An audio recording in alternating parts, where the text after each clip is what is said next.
আজকের ওয়েব সিরিজটার নাম হচ্ছে খাকি দ্য বেঙ্গল চ্যাপ্টার। কাহিনী শুরু হয় আমাদেরকে দুজন পুলিশ অফিসার দেখায়। একজনের নাম হচ্ছে আদ্রিকা, আরেকজনের নাম হচ্ছে হিমেল। তারা দুজন কোথা থেকে আসছিল, হঠাৎ করে তাদের উপর অ্যাটাক হয়। আর সেই জায়গার মধ্যে হিমেলের অবস্থা খুবই খারাপ হয়ে যায়, আর আরিত্রিকা কোনো রকম করে গাড়ি থেকে বের হয়। আমরা দেখি যে আরিত্রিকা তার বড় অফিসার অর্জুন স্যারকে কল করে বলে যে হিলেমের অবস্থা খুবই খারাপ। তখন অর্জুন স্যার এসব কথা শুনে সে বলছে যে এখনই তোমাদের কাছে আমি কিছু ফোর্স পাঠাচ্ছি। আর তখনই আমরা দেখি যে আয়ত্রিকার উপর কেউ অ্যাটাক করেছে। তারপর দেখি যে হিমেল আয়ত্রিকাকে কোথাও একটা রুমের মধ্যে নিয়ে ওখানে বেঁধে রেখে দিয়েছে। তারপর আয়ত্রিকাকে জিজ্ঞাসা করছে যে আগে কি হয়েছিল সবগুলি ফুল কাহিনী বলতে। তখনই আমরা বুঝতে পারি যে এখানে গাদ্দার অন্য কেউ নয়, সে হচ্ছে হিমেল। তারপর হিমেল আয়ত্রিকাকে এসব কিছু জিজ্ঞাসা করছে আর একটা ক্যামেরার মধ্যে সবগুলি রেকর্ডও করছে। তারপরে আয়ত্রিকা কাহিনী বলতে শুরু করে। কাহিনী এখান থেকে 5 মাস আগে শিফট হয়ে যায়। তখন আমরা দেখি যে দুজন গুন্ডা রাস্তা দিয়ে হাঁটছিল। তখন এখান থেকে একটা ছেলেকে কিডন্যাপ করবে, কিন্তু ভুল করে অন্য একটা ছেলেকে কিডন্যাপ করে নেয় তারা। কারণ এখানে এই দুটা ছেলে একরকমই দেখতে। আমরা জানতে পারি যে এখানে বাচ্চাটাকে কিডন্যাপ করেছে সে বাচ্চাটা অন্য কেউ নয়, এখানকার মিনিস্টারের পোতা। তখনই এই মিনিস্টার বরুণ রয়ের কাছে চলে যায়। তখন বরুণ রয়কে গিয়ে বলে যে আমার নাতিকে এখনই বের করে আনতে হবে, না হলে কিন্তু আমি পুরো ওয়েস্ট বেঙ্গলে পুরো আগুন লাগিয়ে দেব। আর বরুণও এখানে এই মিনিস্টারের কথা শুনে পুরো ওয়েস্ট বেঙ্গলে পুলিশ লাগিয়ে দেয় সে বাচ্চাটাকে খোঁজার জন্য।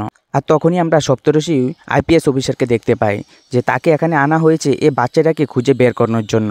আর সপ্তর্ষি বড় অফিসার বাগান নামে এখানে পুরো কাহিনী বলছিল। আর তখনই সপ্তর্ষির অফিসার শঙ্কর বড়ুয়ার নামে সবকিছু বলছিল, তাকে ভাগা বলে ডাকে সবাই। আর তখন সপ্তর্ষি অফিসার এ কাহিনী বলতে বলতে এটাও বলে যে এ কাজটা ভাগারই করেছে। তারপর সেই অফিসার ভাগার কাহিনী বলতে শুরু করে যে ভাগা তার মা আর সে পশ্চিমবাংলাতে অনেক দিন আগে এসেছিল, এসেই এখানকার অনেক বড় এক ডনের সাথে তার পাঙ্গা হয়ে যায়। আর এখানকার যে ডনটা ছিল সেই ডনটা ভাগার মাকে ওর খারাপ নজরে দেখছিল। তখনই সে বাধা দিচ্ছিল, কিন্তু সে ডনটা তার বাধা শুনছিল না। তারপর এক সময় সুযোগ পেয়ে শঙ্কর বড়ুয়া সেই ডনটাকে মেরে ফেলে ছোটোবেলা থাকতেই। তারপর থেকে শঙ্কর বড়ুয়া আর দাঁড়ায়নি। সে পশ্চিমবাংলার মধ্যে এরকম খুন করেছে, মানে মানুষ তার নাম শুনলেই ভয় পেত। তারপরে সিনি আমাদেরকে বাঘাকে দেখতে পায় যে বাঘা অনেক বয়স হয়ে গেছে, তার মাও বিছনার মধ্যে শুয়ে আছে, সে তার মাকে অনেক ভালোবাসে। তখনই আমরা দেখি যে বরুণ রয় বাঘাকে কল করে বলে যে তুই যদি ওই বাচ্চা ছেলেটাকে উঠিয়ে নিস তাহলে এই বাচ্চা ছেলেটাকে তুই এখনই তার বাড়িতে দিয়ে আয়। তখন বাঘা বলে যে আমার ছেলেরা তো উঠাতেই পারে না, কারণ আমাকে ছাড়া আমার ছেলেরা একটা গাছের পাতা লড়ায় না। তখন বরুণ রয় বলে যে আমি জানি না যে কিভাবে করবি, কিন্তু তাড়াতাড়ি করে বাচ্চাটাকে বাড়ি ফিরিয়ে আন। তারপর বাঘা বরুণ রয়কে বলে যে এই কাজটা যেই করেছে তাকে আমি বের করবই। তখনই আমরা রাইট হ্যান্ড আর লেফট হ্যান্ড দেখি বাঘার রঞ্জিত ঠাকুর আর সাগর তালুকদারকে। আর এ দুজনই বাঘার সবচেয়ে কাছের মানুষ। তারপরে রঞ্জিত আর সাগর মিলে সে দুজনকে ধরে ফেলে।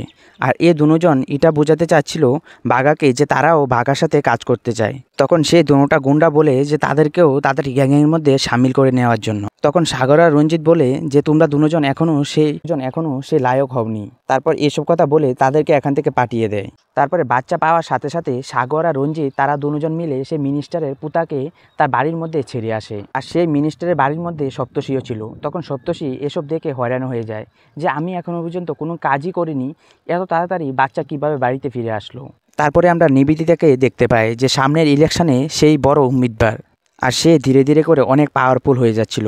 আর তার মনে একটাই প্রশ্ন হচ্ছিল যে এখানে মিনিস্টারের পুতা বলে তাই জন্য 24 ঘন্টার মধ্যে পুলিশ ধরে ওকে বাড়িতে নিয়ে গেছে। আর যদি এখানে লোকাল কারোর সাথে এসব হতো তাহলে পুলিশ মাস চলে যায় তবু তাদেরকে ধরতে পারে না, কারণ আগে 4000 বাচ্চা হারিয়ে গেছিলো, কিন্তু তাদেরকে এখনও কোথাও হারিয়েছে কোথায় গিয়েছে কেউ খুঁজে বার করতে পারেনি। আর এসব কথা সে সোজাসুজি সিএমকে বলছিল, আর সিএম এসব কথা শুনে তার মাথা গরম হয়ে যায়। আর এখানে বরুণ রয় এটা বুঝে গিয়েছিল যে এখানে নিবেদিতার যদি কিছু না হয় তাহলে এ পার্টির পুরো সত্যানাশ হয়ে যাবে। তারপরে সিনি আমরা বাঘাকে দেখতে পাই যে বাঘা একটা ডিল করার জন্য কিছু লোকের কাছে গিয়েছে। সেখানে আগ্রেওয়াল নামে একজন ছিল, সে ভাগাকে বলছিল যে সব জায়গায় গিয়ে তুই মুস্তানি করিস না। ভাগা সে বিজনেসম্যানটাকে অফার দিচ্ছিল যে তাকে 5 কোটি টাকা দেবে, তার একটা অনেক বড় জাহাজ আছে, সে জাহাজটা ভাগাকে দিয়ে দেওয়ার জন্য। কিন্তু সে বিজনেসম্যানটা সে রাজি হচ্ছিল না যে ভাগাকে সে দেবে। তারপরে ভাগাকে সে এখানে অনেক গালিগুলা করে তারপর ভাগা সেই বিজনেসম্যানটাকে ওখানেই মেরে ফেলে। আর তখনই ভাগার কাছে খবর আসে যে ভাগার মার মৃত্যু হয়ে গেছে। তারপর ভাগা তাড়াতাড়ি করে তার বাড়িতে চলে যায়। আর ভাগারও এখানে মনে খুব কষ্ট লাগছিল, কারণ ভাগা তার মাকে প্রচুর ভালোবাসতো। আর ভাগার একটা ছেলেও ছিল, তার নাম ছিল চীনা। তারপর চীনাকেও খবর দেয় যে তাড়াতাড়ি করে বাড়িতে আসার জন্য। আর সেই জায়গার মধ্যে আমরা রঞ্জিতা সাগরকে দেখতে পাচ্ছিলাম যে এখানে ভাগার মার সাথে তাদের কোনো লেনাদেনাই নেই। আর তারা দুজন এখানে প্রচুর খুশি হয়ে যায় যে এখন কিছুদিন ধরে রঞ্জিতা সাগরের উপর ভাগা ঠিক করে ধ্যানও দিতে পারবে না। আর তখনই আমরা দেখি যে বরুণ রয় ভাগার বাড়ির মধ্যে চলে এসেছে। তখন বরুণ রয় সুখ সম্বর্ধনা দিয়ে ভাগাকে বলে যে তার সাথে কিছু কথা আছে। তারপর ভাগাকে সে বলতে শুরু করে যে নিবেদিতা এখন যা শুরু করেছে, এখন যদি কিছু চাল যদি না চালায় তাহলে আমাদের পার্টিটা প্রচুর একটা দুর্নীতির দিকে চলে যাবে। তখন বরুণদা বলতে শুরু করে যে তুমি জানো যে আমাদের অনেকগুলি 2 নাম্বারই কাজ চলছে, কিন্তু এগুলির মধ্যে যদি আমরা এখন কিছু রেট না পড়াই তাহলে পাবলিকের কাছে আমরা সেই মর্যাদা পাবো না। আর তুমিও যে 2 নাম্বারিভাবে চলো সেটা আমিও জানি, কারণ তোমার এই 2 নাম্বারের মধ্যে আমারও হাত আছে। তাই জন্য আমি তোমার কিছু জায়গার মধ্যে রেট করাবো, কিন্তু সেই জায়গার মধ্যে আমি বলে দেবো কোন কোন জায়গার মধ্যে রেট করাবো। সেই জায়গা থেকে সব জিনিসপত্র তুমি উঠিয়ে নেবে। তারপরে ভাগা গিয়ে সাগর আর রঞ্জিতকে সব কিছু বুঝিয়ে বলে দেয়। আর অন্য জায়গার মধ্যে আমরা অফিসার সপ্তর্ষিকে দেখতে পাই যে সপ্তর্ষি জেনে ফেলেছে যে ভাগার কোথায় কোথায় কালাধান্দা কাজ চালাচ্ছে, সেখানে গিয়ে তারা রেড মারবে। তারপরে আগে গিয়ে আমরা জানতে পারি যে এখানে রঞ্জিত আর সাগর মিলেই ভাগার পুরো কাজগুলিকে দেখে। আর এখানে রঞ্জিত আর সাগর যদি না থাকে তাহলে এখানে ভাগাকে এসব কাজ দেখার মতো কেউই নেই। আর এই দুজনের মনের মধ্যে কিছু ক্ষুধা আছে।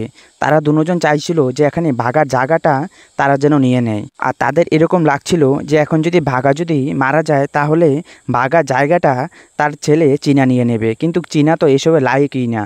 আর অন্য জায়গার মধ্যে আমরা সপ্তর্ষিকে দেখতে পাই যে সপ্তর্ষি একটা হেল্পলাইন নাম্বার দর্শকের সামনে আনে, বলে যদি আপনারা কোথাও কোনো রকম কুকর্ম দেখতে থাকেন তাহলে আমার এই পার্সোনাল নাম্বারে আপনার কল করে জানাতে পারবেন। আর কেউ যদি আমাদেরকে এসব জানানো, আমরা সব কিছু আপনার প্রাইভেটই রাখবো। তারপরে এসবের পর সপ্তর্ষির কাছে অনেকগুলি কল আসে। আর সেখান থেকে সপ্তর্ষি জানতে পারে যে ভাগার কোথায় কোথায় 2 নাম্বারে কাজ চলছে। আর ভাগা তো বরুণ রায়ের কাছ থেকে আগেই জানতে পারে যে কোথায় কোথায় রেড পড়বে। আর সপ্তর্ষি সেই জায়গা যাওয়ার আগেই সেখান থেকে পুরো মাল পরিষ্কার করে দেওয়া হয়। আর এসব অনেক জায়গার মধ্যেই হয়ে গেছে।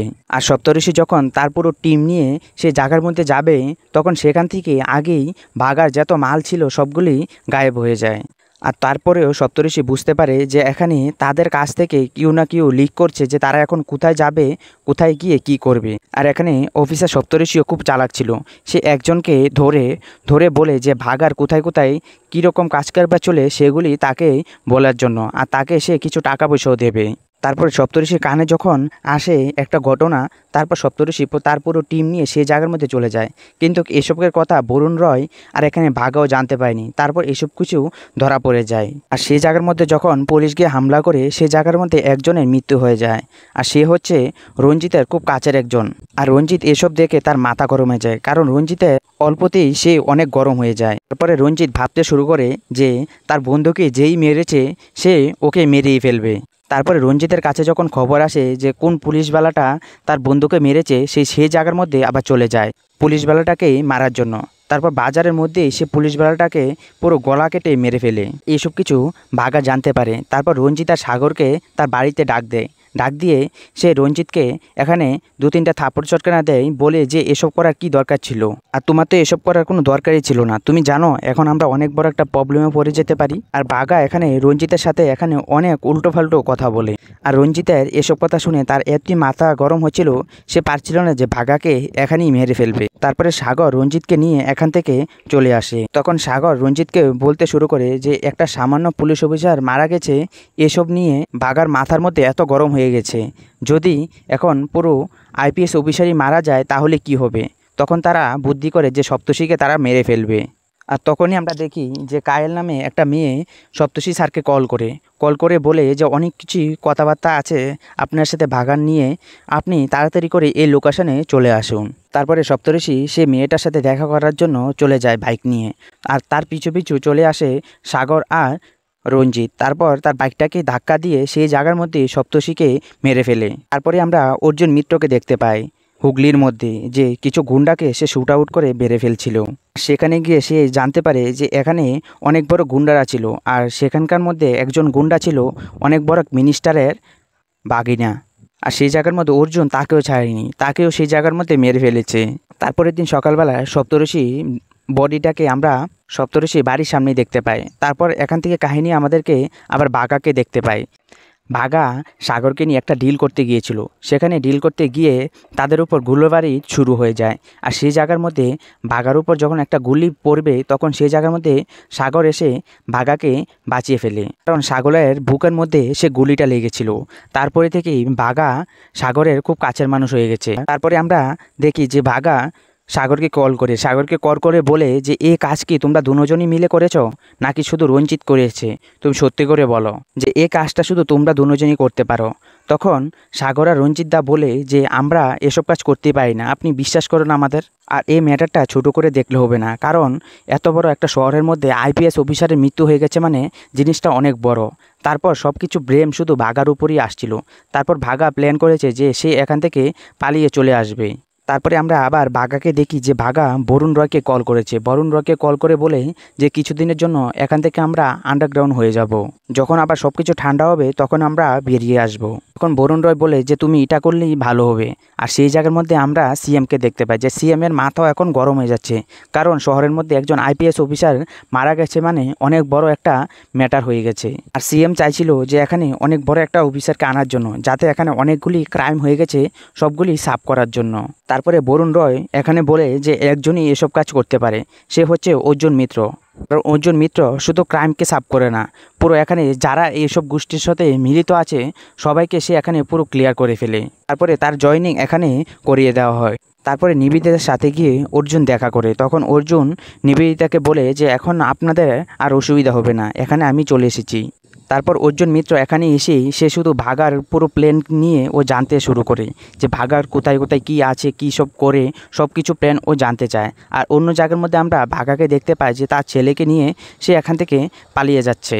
পরে ভাগার ছেলে যখন এখান থেকে পালিয়ে চলে যাবে তখন রাস্তার মধ্যে অনেকগুলি পুলিশ অফিসার চেকপোস্টের সামনে দাঁড়িয়ে থাকে। আর ভাগা এখানে চাইছিল যে তাদেরকে কিছু টাকা পয়সা দিয়ে সে যেন এখান থেকে পালিয়ে চলে আসে, কিন্তু সে পুলিশওয়ালা টাকা নিতে রাজি হয়নি। সে উল্টাই ভাগার উপর অ্যাটাক করে দেয়, কিন্তু ভাগাও এখানে কম ছিল না, সে পুলিশওয়ালাটিকে এখানেই সে মেরে ফেলে। আর এখানে ভাগার গায়ের উপরও গুলি লেগেছিল। তারপর তার ছেলে চীনা ভাগাকে নিয়ে একটা ফ্যাক্টরির মধ্যে চলে যায়। তারপরে সেই জায়গার মধ্যে অর্জুন মিত্র চলে আসে। সে এসে দেখে যে এখানে ভালোই এখানে অনেক অ্যাকশন হয়েছে। তারপর সে জানতে পারে যে এইসবের কাজের পিছনে বাঘাই দায়ী ছিল। তারপরে চীনা এখানকার একজন লোকাল ডাক্তারকে নিয়ে বাঘার এখানে অপারেশন করায়। তারপরে বাঘা বরুণ রয়কে কল করে বলে যে এখানে আমার অবস্থা খুবই খারাপ হয়ে যাচ্ছে। তখন বরুণ রয় বলে যে এখন আমি কিছুই করতে পারবো না, তুমি কিছুদিনের জন্য পুরোপুরিভাবে আন্ডারগ্রাউন্ড হতেই হবে। তারপরে অর্জুন মিত্র পিন্টু নামে একজনের সন্ধান পায়। তারপর তাকে গিয়ে এখানে প্রচুর মারধর করার পর সে জানতে পারে যে বাঘাকে নিয়ে তার ছেলে পালিয়ে চলে গেছে, কিন্তু কোথায় গেছে সেও জানে না। আর অন্যদিকে আমরা নিবেদিতাকে দেখতে পাই যে নিবেদিতার কাছে এখানে অনেক বড় একটা সুযোগ এসে পড়েছে সরকারের উপর প্রশ্নবোধক উঠানোর জন্য। কারণ এখানে এই রাজ্যের এত বড় এক আইপিএস অফিসার সপ্তর্ষি মারা গেছে, কিন্তু তাকে কে মেরেছে এখনও অবধি পুলিশ লোকেরা কাউকে খুঁজে বের করতে পারেনি। আর নিবেদিতা এটাও বলছিল যে সিএম যদি এটাও না পারে যে সপ্তর্ষির খুনির দায়ীকে, তাকে যদি না বের করতে পারে তাহলে সিএমকে ইস্তফা দেওয়ার দরকার। আর সিএমও এসব কিছু শুনছিল, সে শুনে বুঝে গেছিল যে সে যদি এখন যদি কিছু না করতে পারে তাহলে এ পুরো পার্টি এখান থেকে চলে যাবে। তারপরে সে বরুণ রয়ের সাথে মিলে কিছু প্ল্যান বানায়। আর অন্যদিকে আমরা অর্জুন মিত্রকে দেখতে পাই যে অর্জুন মিত্র সে চলে গেছে যে এখানে ভাগার যে অপারেশনটা করিয়েছিল সেই ডাক্তারটার কাছে। তখন অর্জুন মিত্র যখন সে ডাক্তারকে জিজ্ঞাসা করছিল যে সে কোথায় গিয়ে এই অপারেশনটা করেছে, তখন ডাক্তার বলছে যে আমি জানি না, কারণ আমার চোখের মধ্যে একটা কাপড়তে বেঁধে আমাকে এখান থেকে নিয়ে গিয়েছিল। আর ডক্টর এটাও বলছিল যে চীনা এখনই তার কাছে আসবে, কারণ ভাগার ড্রেসিং করাতে হবে। তারপর কিছুক্ষণ পরই সেই জায়গার মধ্যে চীনা চলে আসে। আর চীনা এসে দেখছে যে ডাক্তার এখানে অনেক ভয় পেয়ে আছে।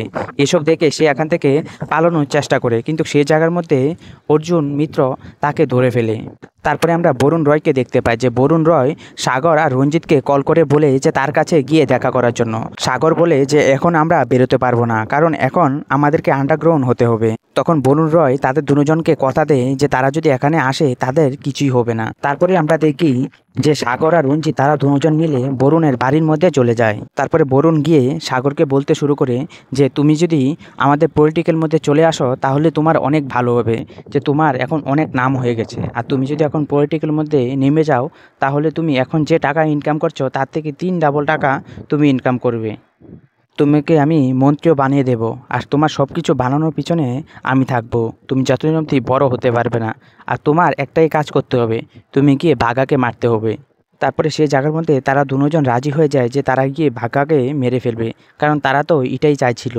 তারপরে আমরা অর্জুনকে দেখতে পাই যে অর্জুন বারবার চীনাকে জিজ্ঞাসা করছিল যে বাঘা কোথায় আছে, আর বাঘা কোথায় আছে সে যদি বলে দেয় তাহলে সে বাঘাকে মারবে না, সে বাঘাকে অ্যারেস্ট করে ফেলবে। তারপরে চীনা বলে যে এখন যদি আমি বাঘার নামে আপনাকে বলে দেই তাহলে আপনি গিয়ে বাঘাকে মেরে ফেলবেন। তারপরে সে জায়গার মধ্যে চীনা অর্জুনকে বলে দেয় যে এখন বাঘা কোথায় আছে, আর সেই জায়গার মধ্যে যাওয়ার আগেই সেই জায়গার মধ্যে সাগর আর রঞ্জিত চলে যায় বাঘার কাছে, আর বাঘাকে গিয়ে সেখানে মেরে ফেলে। পরে অর্জুন আর তার টিম মিলে যখন বাঘার কাছে যায়, গিয়ে দেখে যে সেই জায়গার মধ্যে বাঘাকে আগেই কেউ মেরে ফেলেছে। তারপরে এখান থেকে আমাদেরকে 1988 একটা সিন দেখায় যে নিবেদিতা আর তার একটা ভালো বন্ধু সোমকে দেখায়। তারপরে তারা রাস্তার মধ্যে স্লোগান দিচ্ছিল, হঠাৎ করে এই জায়গার মধ্যে অনেক বড় একটা তাণ্ডব হয়ে যায়। তারপর থেকেই সোম কুমার মধ্যে চলে গেছে। তারপরে আমরা সিএমকে দেখতে পাই যে সিএম নিউজের সামনে এসে বলছে যে আমরা সপ্তর্ষির বদলা নিয়ে নিয়েছি, বাঘাকে আমরা মেরে ফেলেছি, আর এই কাজটা অর্জুন মিত্র করেছে, আর এটা অনেক বড় একটা তার জীবনে সাকসেসফুল কাজ করেছে। আর এখান থেকে সিনা এসব খবর জানতে পারে। তারপর সিনারও এখানে অনেক প্রচুর খারাপ লাগতে শুরু হয়, আর সিনা এখানে ভাবছিল যে এসবের পিছনে অর্জুনই দায়ী আছে, অর্জুনই তার বাবা বাঘাকে মেরে ফেলেছে।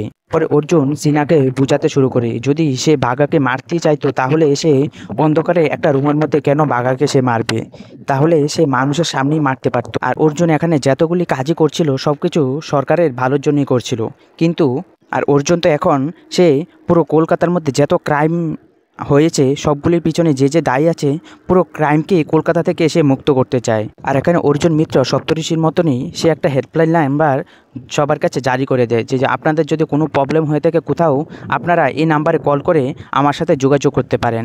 আর এখানে বলে দেয় যে এসবের পিছনে সব কিছু সিএমেরই হাত আছে, মানে সিএমকে এখন ও এরকমভাবে বলে দিয়েছে যে সিএম ওকে এখন কোথাও ট্রান্সফারও করতে পারবে না। তারপরে সিএম এসব কথাবার্তা শুনে সে বরুণদার উপর অনেক চিল্লাতে শুরু করে। তারপর বরুণদা সিএমকে নিয়ে একটা রুমের মধ্যে নিয়ে যায়, আর রুমের মধ্যে গিয়ে তাকে গালের মধ্যে অনেক জোরে একটা চাটা মারে। আর সেখানে আমরা বুঝতে পারি যে এখানে এ গদ্দির মধ্যে যেই সিএম হোক সব কিছু বরুণদাই সামলাচ্ছিল। তারপরে আমরা বাঘা রঞ্জিতকে দেখতে পাই যে বাঘা রঞ্জিত তারা এখন সবার সামনে চলে এসেছে। সপ্তঋষিকে বাঘাই মেরেছিল, এখন তো বাঘাকে সবাই মেরিয়ে ফেলেছে। আর এই জায়গার মধ্যে সাগর আর রঞ্জিতদাকে আমরা দেখতে পাই। তখন তারা দুজন বলে যে বাঘার যতগুলি কাজ বদ্ধ হয়ে আছে সবগুলি কাজ এখন থেকে আমরা দুজনই চালাবো। তারপরে আমরা অর্জুনকে দেখতে পাই যে অর্জুন সাগর আর রঞ্জিতের তার পুরো টিমকে পুলিশ স্টেশনে ডাক দেয়। রঞ্জিত সেখানে অর্জুন স্যারের সাথে ঠিক করে কথাবার্তাও বলছিল না, আর এসব দেখে অর্জুন স্যারের এখানে প্রচুর খারাপ লাগে। তারপর সেই জায়গার মধ্যে সাগরকেও বলে এখানে মুরগা হওয়ার জন্য, আর রঞ্জিতকে তো সে এখানে মুরগা বানিয়ে দিয়েছে। আর সেই জায়গার মধ্যে রঞ্জিতের এখানে এতই মাথা গরম হচ্ছিল, সে চাইছিল সপ্তর্ষির মতো এখন অর্জুন মিত্রকেও সে যেন এখানে মেরেই ফেলবে। আর তারাও এটা বুঝতে পেরেছে যে অর্জুন মিত্রকেও এখানে মারার এত সহজ হবে না, আর মারতে গেলে তাদেরকে অনেক পাওয়ারফুল হতে হবে।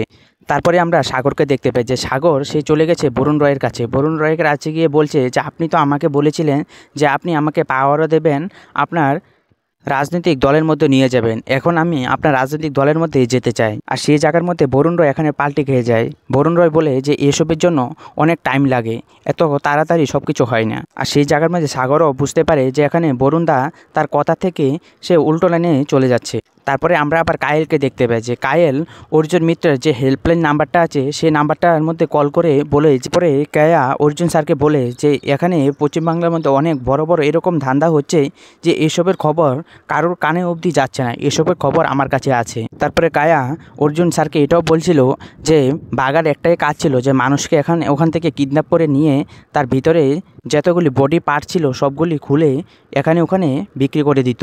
তারপর পুরো দেহটাকে নিয়ে একটা গরম জলের মধ্যে নিয়ে রেখে তার বডিটার কঙ্কাল হয়ে যাওয়ার পর কঙ্কালটাকে তারা আবার বাজারে প্রচার করত।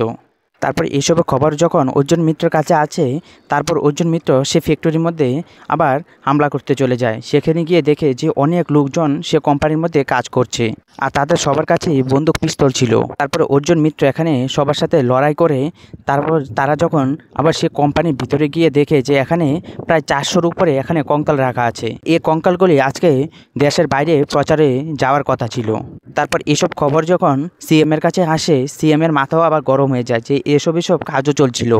তারপরে বরুণ রয় আবার সাগরকে কল করে বলে যে তার সাথে দেখা করার জন্য।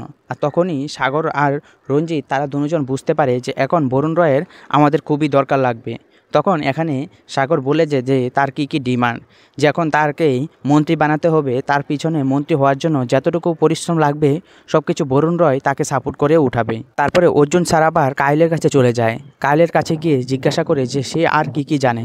তখন কায়েল বলে যে সপ্তর্ষি স্যারকে কে মেরেছে সেটা আমিও জানি। তখন কায়া বলে যে সপ্তর্ষি স্যারকে বাঘা মেরেছিল না, সপ্তর্ষি স্যারকে রঞ্জিত আর সাগর মিলে তারা দুজন মেরেছিল। কারণ সপ্তর্ষি স্যারকে কায়াই কল করে ডাক দিয়েছিল। আর সে যখন আসছিল তখন রাস্তার মধ্যেই সাগর আর রঞ্জিত তারা দুজন মিলে সপ্তর্ষি স্যারকে রাস্তার মধ্যেই মেরে ফেলে। তারপর অর্জুন মিত্র কায়াকে বলে যে তুমি কি সব কিছু গাওয়াই দেবে? যদি দাও তাহলে আমি তোমার পুরো সিকিউরিটির দায়িত্ব আমার। তারপরে কায়াও রাজি হয়ে যায় যে এখানে সে গিয়ে সব কিছু কোর্টে গিয়ে বলতে রাজি আছে। তারপরে অর্জুন তার পুরো টিমকে নিয়ে সাগর আর রঞ্জিতকে ধরতে যাচ্ছিল। তখন তার কাছে তার বড় অফিসারের কল আসে। তখন বড় অফিসার অর্জুনকে বলে যে তুমি এখন যে কাজটা করতে যাচ্ছ সেই কাজটা এখনই বন্ধ করে দাও। কিন্তু সে পুলিশের কথা সে শুনতে চায়নি। তারপর সে সোজা চলে যায় সাগর আর রঞ্জিতকে ধরার জন্য। তারপর অর্জুন যখন সাগরকে ধরতে যাবে তখন গিয়ে দেখে যে সাগরকে সবাই নিয়ে আনন্দ ফুর্তি করছে, কারণ সাগর একটা টিকিট পেয়ে ফেলেছে, সে এখন মন্ত্রী হতে যাচ্ছে। আর তখনই অর্জুন মিত্রর কাছে একটা কল আসে। সে কলের মধ্যে জানতে পারে যে আর তার বাবাকে কেউ মেরে ফেলেছে। আর তখনই আমরা জানতে পারি যে এসবের কাজের পিছনে বরুণ রয়ের হাত ছিল। কারণ অর্জুন মিত্র এখন পুরো সরকারের বিরুদ্ধে হয়ে এখন পুরো দেশটা থেকে ক্রাইমকে সরাতে যাচ্ছিল, তাই জন্য এখন কিয়ার মৃত্যু হয়েছে। আর তাকে তো এখান থেকে ট্রান্সফারও করতে পারবে না অর্জুন মিত্রকে, তাই জন্য তাকে এখন সিএমের সাথে থাকতে বলা হয়েছে। আর অর্জুন মিত্র যাতে কেস থেকে দূরে থাকে তাই জন্য তাকে এখান থেকে পাঠিয়ে দেওয়া হয়েছে। আর তখনই অর্জুন মিত্রের জায়গায় বিশ্বজিৎ গুদ বলে একজন অফিসার আসে। আর এখানে অর্জুন মিত্রের সাথে যারা কাজ করেছিল বিশ্বজিৎকে তারা পছন্দ করতো না। তারপরের দিন সাগরকে টিকিট দেওয়ার কথা ছিল। তারপরের দিন আমরা বরুণ রয়কে দেখতে পাই যে অনেক বড় একটা র্যালির মধ্যে সে ভাষণ দিচ্ছিল। আর সেই জায়গার মধ্যে আমরা অর্জুন মিত্রকে দেখতে পাই যে অর্জুন মিত্র সেখানে দাঁড়িয়ে রয়েছে। পরে সে র্যালির মধ্যেই বরুণ রয় সাগরের নাম বলে ডাক দেয় যে তাকে এখন টিকিট দেওয়া হবে। আর এসব কথা শুনে তার যে এখানে বন্ধু বান্ধবরা ছিল সাগরের, তারা খুব আনন্দ উল্লাসে নাচতে শুরু করে। তারপরে অর্জুন মিত্র তার পুরো টিমকে তার বাড়িতে ডাক দিয়ে বলে যে এখন তো আমি অফিসিয়ালিভাবে কিছুই করতে পারবো না, আনঅফিসিয়ালিভাবে যদি কিছু করে থাকি। তখন তারা অনেকগুলি বুদ্ধি বানাতে শুরু করে। তারপর আমরা দেখি যে এখানে সাগর আর রঞ্জিতের তারা যে টিমের লোকেরা আছে তাদেরকে পুলিশ স্টেশনে ডাক দিয়ে এখানে সাগরের সঙ্গে যারা কাজ করে তাদেরকে ছেড়ে দেয়, আর রঞ্জিতের সঙ্গে যারা আছে তাদেরকে এখানে প্রচুর মারধর করে। আর তাদেরকে এটাও বলে, আর এখানে রঞ্জিতের লোকদেরকে এখানে প্রচুর মারধর করে। আর রঞ্জিত এসব কথা শুনে তো তার পুরো মাথা গরম হয়ে যায়, কারণ সাগরের লোকদেরকে ছেড়ে দিয়েছে আর রঞ্জিতের লোকদেরকে এখানে প্রচুর মারধর করেছে। আর রঞ্জিতের তো এসব কথা শুনে তার পুরো মাথা গরম হয়ে যায়। তারপরে আমরা অর্জুন মিত্রকে দেখতে পাই যে চ্যাটার্জি নামে একজনের সাথে গিয়ে অর্জুন মিত্র দেখা করে, আর সে বরুণ রয়ের সাথে একটা চুক্তিপত্র করবে চ্যাটার্জি। তারপরে অর্জুন মিত্র সে চ্যাটার্জির সঙ্গে কথা বলে রঞ্জিতের নামটা এখান থেকে সরিয়ে দেয়। তারপরের দিন যখন বরুণ রয়ের সাথে সাগরও মিলে এখানে সে ডিলটার সঙ্গে গিয়ে চুক্তি করবে, তখন সেই জায়গা থেকে রঞ্জিতের নামটা এখান থেকে সরিয়ে দেয়। তারপরে সেই জায়গার মধ্যে বরুণ রয়ও রাজি হয়ে যায় যে এখানে সাগরই শুধু এই ডিলের মধ্যে থাকবে, রঞ্জিত থাকবে না। তারপরে বরুণ সাগরকে বলে যে সাগর, রঞ্জিত অনেক মাথা গরম একজন মানুষ, সে যদি এসব কথা শুনে তার মাথা গরম হয়ে যাবে, আর তাকে এসব কথা বলার কোনো দরকারই নেই। কিন্তু অর্জুন মিত্র রঞ্জিতকে গিয়ে তার যে এই ডিলটা হয়েছে ডিলের কথা গিয়ে সে রঞ্জিতকে গিয়ে সব কিছু বলে দেয়। কিন্তু রঞ্জিত তো প্রথম বিশ্বাসই করছিল না যে তাকে ছাড়া এই ডিলটা হয়ে গেছে। তারপরের দিন রঞ্জিত সাগরের বাড়ির মধ্যে যায়। বাড়িতে গিয়ে তাকে জিজ্ঞাসা করে যে ওই ডিলটার কথা কি হয়েছে। তখন সাগর বলে যে এখনো অবধি এই ডিলটা হয়নি, আর ডিলটা ইলেকশনের পরেই হবে। আর তখনই রঞ্জিত বুঝতে পারে যে সাগর তার কাছ থেকে এসব কিছু লুকাচ্ছে। তারপর তাদের গ্রামের মধ্যে একটা অনুষ্ঠান হচ্ছিল, আর সেই অনুষ্ঠানের মধ্যে বরুণ রয়ও আসে। আর বরুণ রয় এসে এরকম ব্যবহার দিচ্ছিল যে এখানে রঞ্জিতকে কেউ চিনিই না। আর সাগরের এসব কিছু দেখে তার মনে মনে ভীষণ রাগ হচ্ছিল। আর এখানে সাগরের একটা নামডাক একটা বোন ছিল, সে বোনকে গিয়ে রঞ্জিত রেপ করে ফেলে। তারপরে ওই মেয়েটার ভাই যখন এসব কিছু জানতে পারে, সে সাগরের কাছে দৌড়ে যায়, সাগরকে গিয়ে এসব কথা বলে। প্রথম সাগরের তো এসব কিছু বিশ্বাস হচ্ছিল না, পরে যখন সাগর জানতে পারে তখন সাগরের মাথা গরম হয়ে যায় যে সে কী করবে। তারপর রঞ্জিতকে যখন একটা চাটা মারে, তখন তারপর সাগরও রঞ্জিতকে বলে দেয় যে সে যেন এখান থেকে চলে যায়, আর সে যদি কোনো সময় এই জায়গার মধ্যে আসে তাহলে সে রঞ্জিতকে মেরেই ফেলবে। আর এখানে অর্জুন ছাল যেটা চাচ্ছিল যে এখানে সাগর আর রঞ্জিতের মধ্যে যাতে একটা লড়াই হয়ে যায়, সেটাই হচ্ছিল। আর এসব কিছু উল্টো না অর্জুন ছাড়ের কাছে এসে পড়ে।